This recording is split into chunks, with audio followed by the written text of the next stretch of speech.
ಕಳೆದ ಕೆಲವು ದಿನಗಳಿಂದ ಕರಾವಳಿ ಹಾಗೂ ಮಲೆನಾಡು ಭಾಗಗಳಲ್ಲಿ ಭಾರಿ ಆತಂಕ ಸೃಷ್ಟಿಸಿದ್ದ ಮುಂಗಾರು ಮಳೆಯ ಅಬ್ಬರಕ್ಕೆ ಸದ್ಯ ತಾತ್ಕಾಲಿಕ ಬ್ರೇಕ್ ಬಿದ್ದಿದೆ.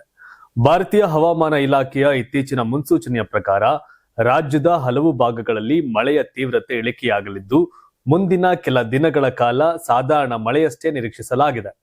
ದಕ್ಷಿಣ ಕನ್ನಡ, ಉಡುಪಿ, ಉತ್ತರ ಕನ್ನಡ, ಶಿವಮೊಗ್ಗ ಹಾಗೂ ಚಿಕ್ಕಮಗಳೂರು ಜಿಲ್ಲೆಗಳಲ್ಲಿ ಕಳೆದ ವಾರ ಸುರಿದ ಧಾರಾಕಾರ ಮಳೆಯಿಂದ ನದಿಗಳು ಉಕ್ಕಿ ಹರಿದು ಜನಜೀವನ ಅಸ್ತವ್ಯಸ್ತವಾಗಿತ್ತು.